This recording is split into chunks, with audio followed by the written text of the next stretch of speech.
Menteri Koordinator Bidang Infrastruktur dan Kewilayahan Agus Harimurti Yudhoyono mengakui adanya penerbitan sertifikat hak guna bangunan dan sertifikat hak milik di area pagar laut Tangerang, Banten. Menurut AHY, SHM dan HGB telah terbit sejak 2023. AHY meminta publik sabar menunggu hasil investigasi termasuk soal keterkaitan kelompok konglomerat dengan pembangunan pagar laut. Ketika itu saya tidak mendapat laporan apa-apa. Ya, sekali lagi yang kita ketahui ternyata itu sudah ada HGB-nya yang kita terus sedang kita investigasi oleh Kementerian ATR BPN. Ada keterkaitan dari pemilik HGB ini, ternyata dia satu grup sama Aguan Group, itu benar atau enggak? Ya, nanti kita tunggu hasilnya ya. Kita tunggu hasilnya. Saya juga akan ikuti terus apa yang sedang dilakukan oleh teman-teman di ATR BPN. DPR juga ikut merespon adanya SHM dan HGB di area pagar laut. Ketua Komisi 4 DPR Siti Hediati Haryadi Titik Soeharto menegaskan area laut bukan milik perorangan atau pribadi. Karena itu pembuatan sertifikat hak milik dan hak guna bangunan di area laut adalah melanggar hukum. DPR meminta keberadaan SHM dan HGB di area laut ditertibkan. Karena laut ini bukan milik perorangan atau milik korporasi. Ini adalah milik kita semua. Jadi yang melanggar hukum, mengkapling-kaplingkan tanpa izin, tentunya kami dari DPR, terutama Komisi 4, meminta untuk ini segera diselesaikan dan ditertibkan. Selain membongkar pagar laut, pemasangnya tetap harus diselidiki dan bertanggung jawab secara hukum. Pemerintah menargetkan pembongkaran tuntas dalam 10 hari. Tim Liputan, Kompas TV.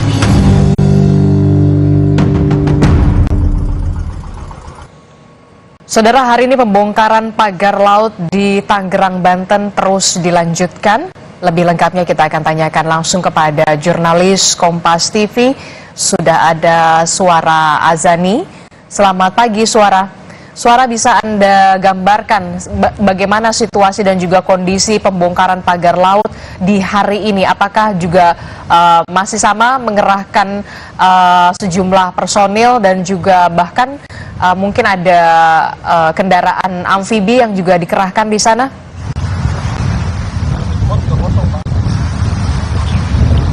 Ya, Adisti, hari ini pembongkaran lanjutan pagar laut di Tangerang kembali dilanjutkan. Tadi sejak pukul 6 lewat, para personil sudah langsung dikerahkan menuju pagar laut untuk melakukan pembongkaran. Kemudian tadi pukul 7 lewat sudah ada apel persiapan untuk personil tambahan yang dirasa perlu untuk mendapatkan arahan begitu ya, cara melakukan pembongkaran. Kemudian langsung semua sudah dikerahkan. Hingga pukul 10 ini semua personil sudah dikerahkan, kemudian juga perahu karet, sea rider, semua sudah menuju ke arah pagar laut untuk melakukan pembongkaran pagar laut. Kemudian untuk tank amfibi milik TNI AL ini baru satu yang digunakan untuk menuju dan memberikan pantauan di sekitar pesisir pantai, dan dua lainnya masih berada di belakang saya, ini masih terparkir dan informasinya belum ada ya terkait apakah nantinya akan digunakan atau tidak.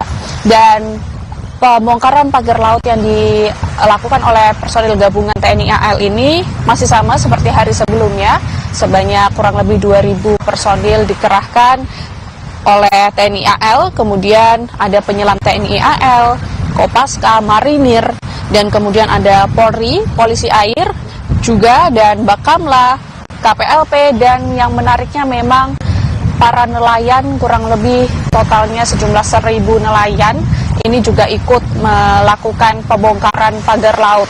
Ini artinya 1.000 nelayan yang menentang dan merasa dirugikan, ini juga mengerahkan tenaganya untuk melakukan pencabutan bambu-bambu yang tertancap kurang lebih 30 km. Dan kemarin di hari Rabu ini sudah terbongkar begitu sejauh 4,5 km, walaupun target perharinya ini memang 5 km, artinya kemarin memang belum mencapai target. Hari ini targetnya masih sama, 5 km per hari, dan akan diselesaikan hingga 10 hari. Kami masih menunggu apakah nanti hingga sore itu para personil gabungan berhasil untuk membongkar pagar laut sejauh 5 km. Karena jika berkaca kemarin memang kendalanya itu ada di cuaca, Cuaca memang tidak hujan, tetapi cuaca ini cukup berangin. Berangin ini artinya ombak yang ada di perairan Tangerang ini cukup menyulitkan untuk personil berlalu lalang, kemudian melakukan pencabutan bambu-bambu. Walaupun sebetulnya kedalaman dari perairan ini hanya sekitar 4 hingga 5 meter, yang artinya penancapan bambu itu sekitar 1 hingga 2 meter. Tetapi tetap memerlukan kehati-hatian karena cuaca berangin dan ombak cukup menyulitkan perahu untuk berlalu lalang begitu. Kemudian jika kita berkaca dengan komitmen pemerintahan kemarin sudah hadir langsung bersama kami untuk melakukan pembongkaran, stakeholders terkait seperti Menteri ATR BPN, kemudian Menteri KKP, kemudian ada Ketua Komisi 4 DPR RI yang langsung memantau pembongkaran pagar laut, dan kemudian dilanjutkan hari ini. Memang tidak ada stakeholders terkait yang ikut melakukan pantauan karena stakeholders terkait ini sudah berpindah begitu ya, bola panasnya sudah berpindah. Artinya hari ini Ketua Komisi 4 DPR RI bersama dengan Menteri KP akan melakukan rapat terkait pembahasan hak guna bangunan. Ini hak guna bangunan yang ternyata sebanyak 280 hak guna bangunan yang dikuasai oleh perusahaan tertentu. Ini artinya perlu diselidiki lebih lanjut siapa pemiliknya, kemudian siapa pelakunya yang menancapkan bambu-bambu sepanjang 30 km. Karena jika dikatakan oleh Menteri ATR ini SHGB dan SHM ini cacat prosedur dan material, artinya batal demi hukum dikarenakan ini sudah di luar garis pantai yang seharusnya tidak bisa dimiliki oleh perseorangan. Atau artinya ini bukan private property, dan kemudian ini merupakan common property yang seharusnya tidak bisa disertifikasi. Kembali ke studio. Oke, baik, terima kasih informasinya jurnalis Kompas TV Suara Azani melaporkan langsung dari Tangerang, Banten. Nanti kami akan update kembali soal pembongkaran pagar laut yang kembali dilanjutkan hari ini. Terima kasih. Pembongkaran pagar laut kembali dilanjutkan hari ini di Tangerang, Banten. Kita akan membahasnya bersama dengan Sekjen Kiara. Sudah ada Mbak Susan Herawati. Selamat siang, Mbak Susan. Selamat siang. Ini kalau kita lihat ya, ini sudah berhari-hari ya, pembongkaran pagar laut dilakukan oleh TNI Angkatan Laut, kemudian ada Kementerian Kelautan dan juga Perikanan begitu ya. Tadi juga disebutkan oleh jurnalis Kompas TV kami di lapangan bahwa ada sekitar 200-an lebih surat HGB di sana begitu. Jadi sebenarnya apa yang terjadi begitu loh? Siapa ini dalangnya? Ya, begini. Memang kalau bicara apa yang terjadi ya, ini adalah gambaran kecil gitu ya dari bagaimana negara kita melihat cara mengelola laut gitu ya. Artinya nelayan semakin terasing di ruang hidupnya. Karena kan kita nggak pernah membayangkan ya ada HGB di atas perairan, ada SHM. Namanya gitu juga ya. HGB, hak guna bangunan. Seharusnya ada bangunan, bangunannya. bukan ada air laut di atasnya. Nah, itu dia pertanyaannya, kenapa misalnya kemarin waktu penyegelan itu butuh 20 hari. Yang kami khawatirkan sebenarnya waktu itu adalah kemudian KKP mengeluarkan izin gitu.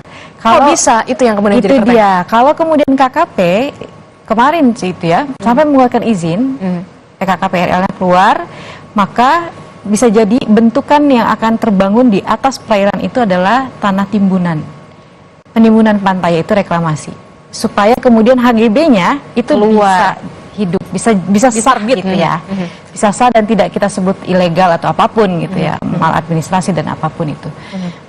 Bersyukur memang hari ini ada pembongkaran. Ini adalah satu bentuk komitmen. Cuman memang kami lihat jadi sedih juga gitu ya. Kenapa kami bilang sedih? Pertama, kenapa negara belum bisa menarik pelakunya? Gitu. Sesulit apa kemudian? Sesulit apakah memang sampai negara ini nggak bisa, belum ya, mungkin kita berbaik sangka lah, belum bisa menarik orang yang bertanggung jawab sampai nelayannya turun. Saya pribadi ya, saya tidak tahu saya harus gembira atau sedih gitu. Karena ternyata yang membenahi juga orang-orang yang bersisir kok. Karena mereka warga sekitar juga yang harus. Saya sampai merinding kalau ada memang ribuan orang turun. Kenapa orang sampai mau bergerak turun? Karena memang ini soal ruang hidup mereka. Udah itu aja. Dan tentunya negara harus punya taring sebenarnya ya, di mata investasi gitu, mata pengusaha.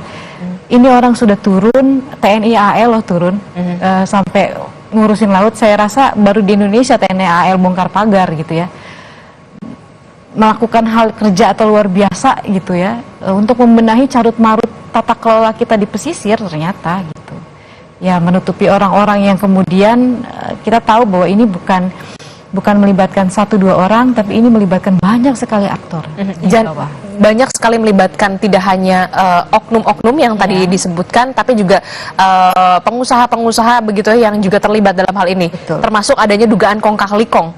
Ya itu pasti gitu, karena tadi dia kita nggak bisa membayangkan bagaimana pagar 30 kilo itu bisa terbangun. Itu pasti butuh dana yang besar, butuh alat berat untuk mengangkut. Kemudian kita tahu bahwa itu ada timbunan juga di bawahnya, ada waring yang dipasang gitu ya.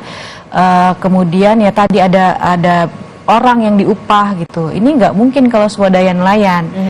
Saya terus terang sedih juga kalau ada yang mengatakan ini swadaya nelayan gitu, karena nelayan itu nggak pernah mau membuat laut mereka itu rusak ya dengan memagari. Karena kan mereka kalau pulang dari melaut itu harus sandar perahu dan lain-lain. Kalau begini mereka kan nggak mungkin tuh, susah tuh mereka. Gitu. Dan belum lagi memang dari cerita kawan-kawan, mereka kan kalau sekarang ini karena ada pagar, mereka harus ngambil ikan itu lebih ke tengah. Dan harus memutar begitu Harus ya. memutar lebih Bahkan jauh. juga saya tadi sempat melihat begitu ya di Bekasi Jawa Barat, kalau tidak salah ada lumba-lumba yang terbawa sampai ke pesisir begitu ya, karena memang tersangkut di pagar laut. Itu sangat menyedihkan buat kita begitu melihat berita seperti itu. Dan apa yang harus segera dilakukan oleh pemerintah selain membongkar pagar laut ini? Singkat saja Mbak. Menyeret pelakunya, kemudian membatalkan semua HGB di atas perairan. Anda yakin bisa menyeret pelakunya, benar-benar pelakunya? Kita masih berbaik sangka ya, karena ini diawasi oleh kita semua. Harusnya negara malu kalau sampai nggak bisa menyeret pelakunya. Oke, kita harapkan ada tindak tegas dari pemerintah yang dilakukan segera, tidak hanya soal pembongkaran pagar laut saja, tapi kemudian bisa menemukan siapa pelaku utamanya. Terima kasih Mbak Susan Herawati telah bergabung bersama kami, Sekjen Kiara, soal pembongkaran pagar laut. Saudara, informasi lebih lengkap dan juga update lainnya masih akan kami hadirkan dalam Breaking News Kompas TV. Tetaplah bersama kami, usai jeda kami kembali.